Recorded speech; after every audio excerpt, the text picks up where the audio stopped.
Hey everyone, Emily here and welcome to my kitchen. As I'm putting this together, we are coming up on the 4th of July and of course, barbecues are a huge thing for the holiday and really all summer long. One of my favorite things at barbecues are always the sides and pasta salad in particular. This is a really good recipe for one that's a little bit different than the creamy pasta salad that you usually find at barbecues. This has a lot of veggies in it, it's super delicious. I'll show you how to put this one together. Super easy. Let's get started.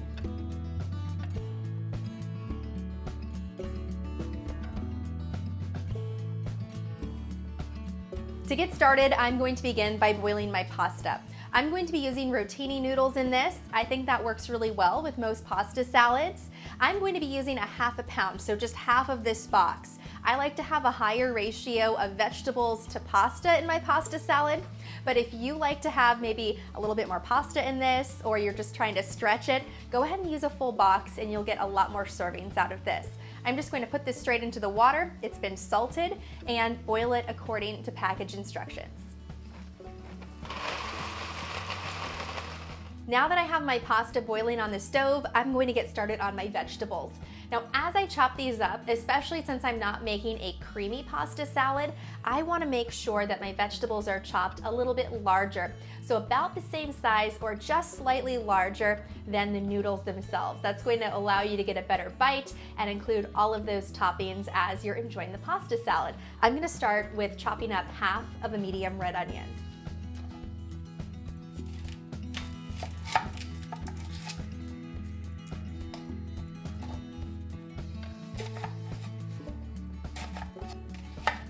For this, I'm going to chop the onion into thirds and then make thin slices across.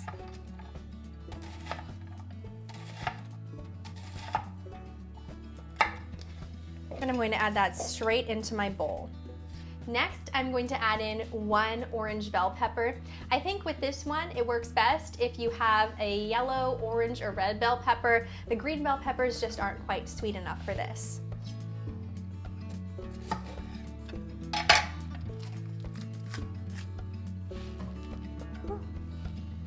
I thought I made it out safe, but the onions are finally starting to get to me.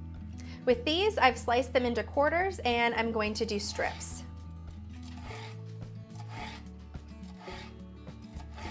Now I'm going to add in a couple of heads of broccoli. As I'm chopping this up, I don't want the broccoli pieces to be too big, but I also don't want them to be too small that you're not getting a good bite. So just keep these as bite-sized pieces. I'll begin by chopping off the stalks, and then we have these little florets that come off. You can go ahead and just cut those in half, and this is about a good size to throw directly into the pasta salad.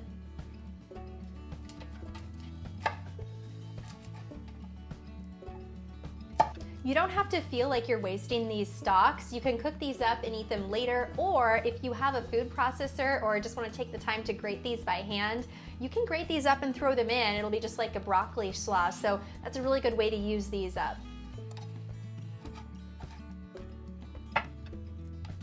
My timer on the stove just went off, and I set it for about 2 minutes before the pasta would actually be done.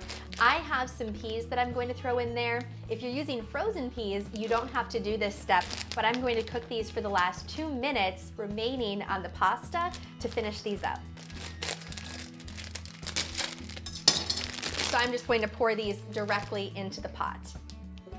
Next, I'm going to chop up a couple of cucumbers. These are straight out of my garden. They're going to go great in here with the dressing.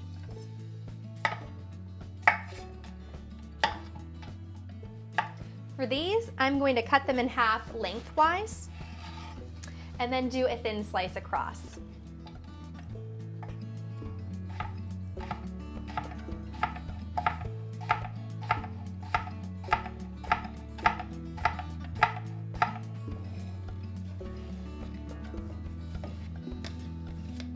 Optionally, I'm going to be chopping up 1 jalapeno.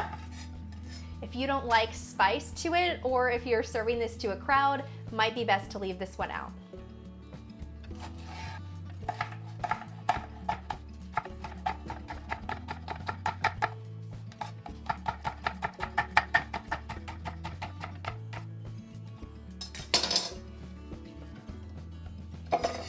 I also happen to have a little bit of shredded cabbage left over in my fridge.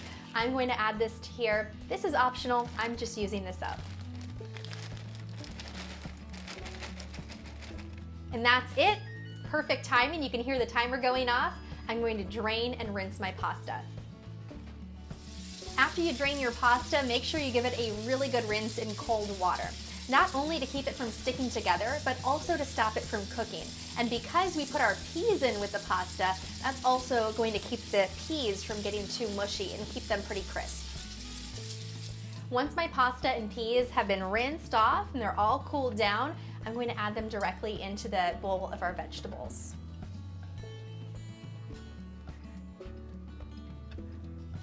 I always do this and make a lot more than I think I will, so I'm going to switch bowls for a bigger one.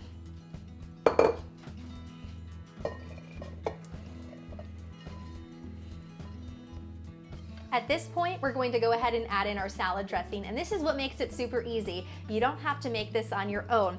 I'm just going to use a bottled dressing. For this one, I'm going to be using a sesame ginger dressing. You can use whatever you prefer, but I think it goes really well with this combination of flavors. I've given this a good shake, and I'm going to start with pouring about 1/3 of the bottle over the top. And I'll give this a good mix.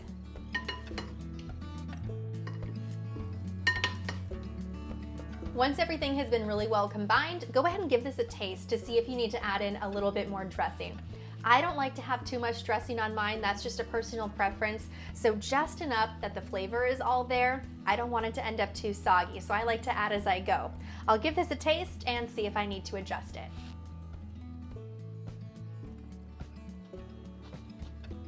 It's perfect. This is about how much I added to mine, so about 1/3 of a bottle, and that was perfect for this amount of pasta salad.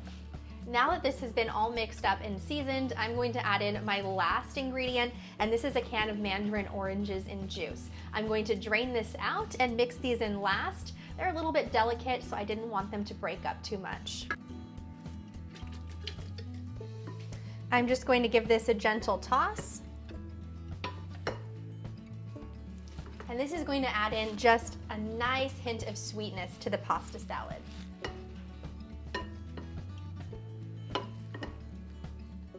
Here's the finished pasta salad. It looks amazing. We have a variety of colors and I think a really good ratio of vegetables to pasta. I like to have a little bit more toppings inside of mine compared to the pasta. Again, you could stretch this so easily just by cooking a full box of pasta and adding a little bit more dressing to this. Let's try and get a few different things in our bite here. So I have some broccoli, a little bit of onion, my pasta, and some jalapeno. Let's give this a try.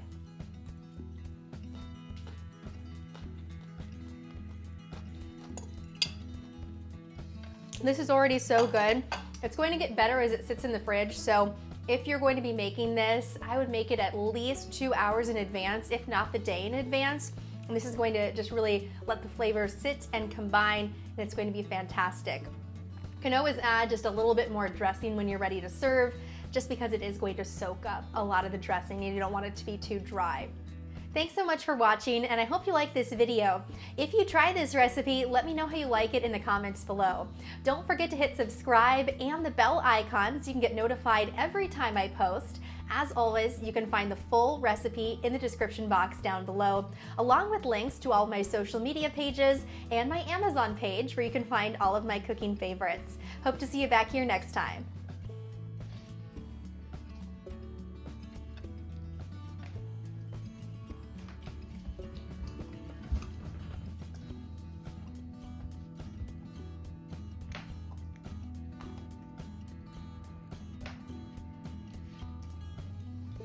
Jax, do you like it?